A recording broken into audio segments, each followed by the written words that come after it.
Hi, everybody. Welcome to Leading for Life Stories, Season 2. My name is Bob Judson, and I'm your host for this podcast, and I'm absolutely delighted to have you here joining me. Thanks very much, and I really, really hope you enjoy what follows. Hi, everyone. It's the holiday season, and I suspect, and I hope indeed, that most of you have got much better things to do than listen to my podcasts over the Christmas and New Year break, and I hope you're having a wonderful time. But we're rapidly approaching the end of 2024, and as I did last year, I thought it'd be quite a good idea just to do a little bit of a review of what's happened in 2024 on the Leading for Life Stories podcast. When I started this back in August 2023, I didn't really know what to expect, if I'm honest. I thought it would be an interesting exercise. I thought it would potentially help build my brand a little bit and get my name out there a little more. And it's done those things. But what I hadn't expected is that it would be quite as enjoyable and I would learn as much along the way particularly from the guests that I've had. I mean, there've been fantastic guests, and I'll come back to that in a second. I'm really pleased that I've managed to keep it weekly through from the start, so no gaps at all. This will be episode number 74. And that takes some doing, of course. You know, it takes a commitment to make sure that I've got material, and also that the editing's done, and it's always going to go out on time. And one of the pieces of advice I was given right at the beginning was make sure it goes out at the same time, so people know when it's going to land and they can download the next episode. And that certainly seems to have been working. So I'm definitely intending to continue to do that. I am profoundly grateful to my guests in particular, without whom I obviously wouldn't have a show really, because a lot of it centers around the guests. And I don't think it would be anything like as interesting if it was just personal stories and themes. So the guests really make it, and I'm extraordinarily grateful. And I'll talk about some of those in a little bit more detail in a second. But I'm also immensely grateful to you, the listeners, whether you're a regular listener, whether you're an occasional listener. Every one of you makes a real difference to what I do. And I'm particularly grateful to those that continue to provide me with feedback, with ideas, and with support, because that really does make a difference. It keeps my enthusiasm up for doing it. It gives me some really helpful tips and ideas and thoughts about who to get on and how to handle the editing and so on as well, where I get lots of great advice from people who are doing other podcasts, etc. So I really appreciate that. I've managed to keep it ad-free and sponsorship-free, and there have been some discussions, not least in the feedback side of life, about whether I should continue to do that. I personally think it's quite nice that it is just ad-free. I'd be really interested in your thoughts on this too. I've listened to some other podcasts that have progressed into a world where sponsors are involved and advertisements are involved and so on, and unless that's really done very, very cleverly, I think it can be quite intrusive and it can spoil the listening experience. Certainly, that's what I find personally. So I would be interested in your view on that. But regulars will know that I now encourage financial support through Patreon, where for a very modest sum of money, basically less than the cost of a cup of coffee a week from any of the well-known coffee outlets, you can make a real difference to the future prospects for the show. So if you value the content that you're getting from this, and particularly if you're actually finding it useful, then think about whether or not you're happy to support me directly, because that really would make a difference to me, and would enable it to be much easier to justify continuing to do it and the time commitment that it takes, etc. So I'd be really grateful. Let's look at 2024 specifically, though. 17 personal stories episodes, 10 thematic episodes, 25 guest episodes. So a total, including this one, of 52 episodes, one per week for the entire year.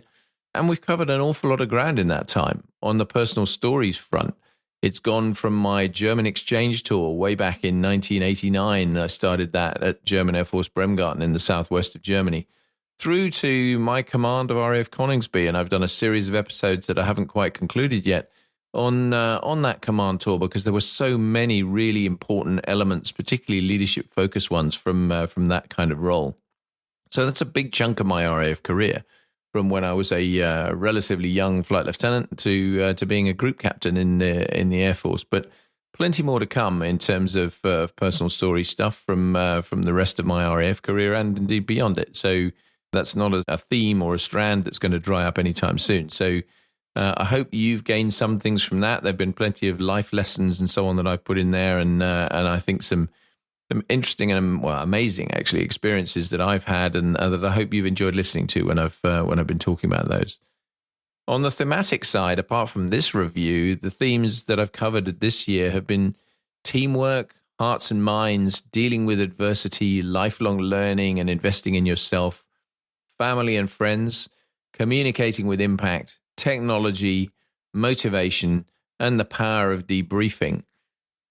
And there are more themes in the bank that I'll come back to, and some of which I'll probably develop further as we go through, because some of these are not one-shot themes, I think. And the idea is to try and give you some hints and tools and tips and ideas and thoughts from my own life, really, that potentially are quite useful to you if you're in a leadership role or are moving up the leadership ladder in any way, shape, or form, that may or may not be helpful to you. And some of this is shared experience, where actually I think just knowing that you're in a similar position to those that have gone before, and I think you'll be getting that from the guests as much as anything else, is potentially really useful, because it's really nice to know sometimes that you're not on your own in this leadership journey, and that and things that have happened have affected others over time, and that really, I think, can make your life and your journey potentially quite a lot easier. So I hope that's been helpful.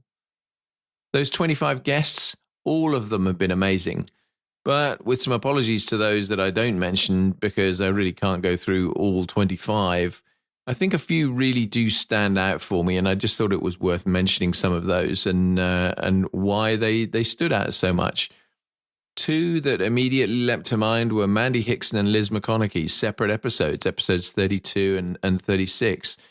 Two veterans, Mandy, ex-Tornado pilot, Liz, former Chinook crewman, both of whom have amazing life stories, but also who are now very actively doing things out on the speaking circuit and doing a wonderful job in terms of articulating how to do things better. And in Liz's case in particular, talking about her own life journey and life struggle in a very open and transparent way with what she went through post leaving the military around mental health.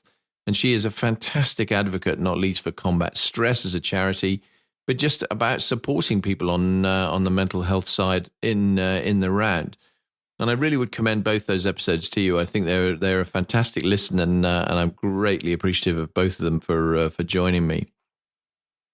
Next has to be John Valanthan. And John, I suspect, is a name probably that still for most of you will not leap to the forefront of your, I know who John Valanthan is, but the moment I talk about the Thai cave rescue of the boys with the Wild Boars football team in 2018, you will probably immediately start making some associations. So episode 34 was John.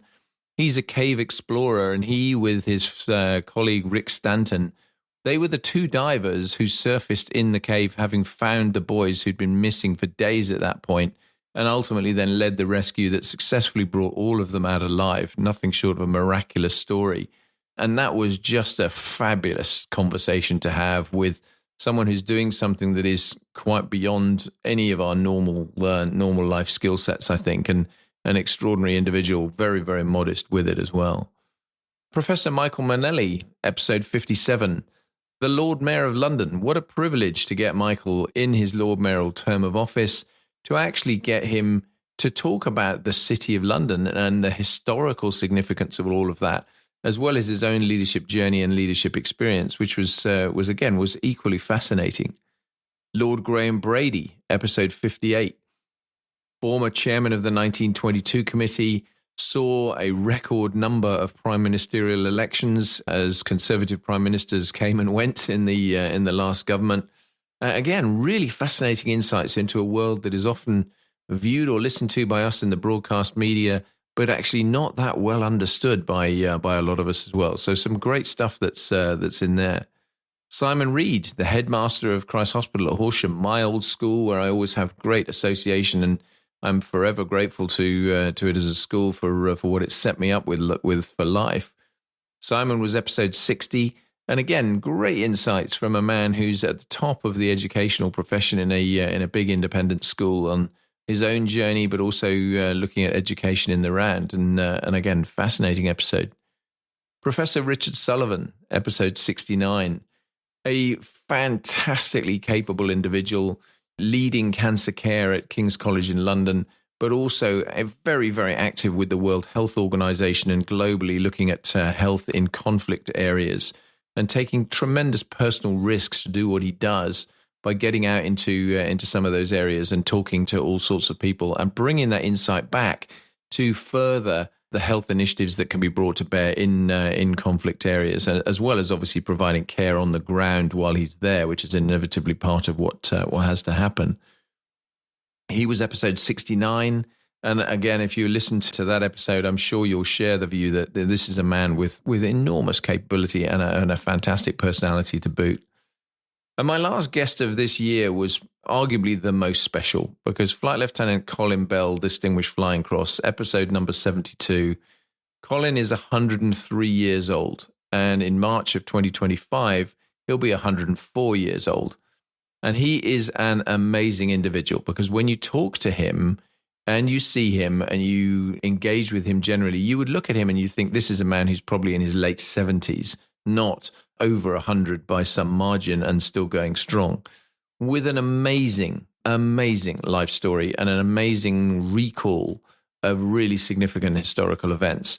That episode was such a privilege to do. It was a face-to-face interview, which is different to the way I normally do them. And I just loved the conversation. And if you only ever listen to one of my guest episodes, I would think that's the one that should stand out for most of you, because this is a guy who has seen stuff that very, very few others have seen who are still alive today, and is giving us a not only historical perspective, but also giving us some serious, significant signposting and warning about some of the geopolitical challenges the world faces today. So that's a great episode, and I again was hugely privileged to have Colin on the show. Getting the crystal ball out for 2025, it's already looking like another great year for guests, with some great episodes already either recorded or agreed, and I'm really looking forward to running through another 52 episodes, I hope, in 2025. Having passed that 10,000 download milestone some time back this year, 2025 will also see me break through the 100 episode barrier. Might not mean a lot, I guess, but it somehow feels like a big landmark for me on this particular podcast journey, because I kind of didn't know how it was going to go, how many episodes I'd do, whether or not I'd be able to continue doing it. And just based on the feedback and the downloads and the success of the show, which is now in over 90 countries in terms of where the downloads go to, that's really significant. And I'm very, very grateful, as I say, to everyone that is downloading it and listening to it, because that makes a huge, huge difference.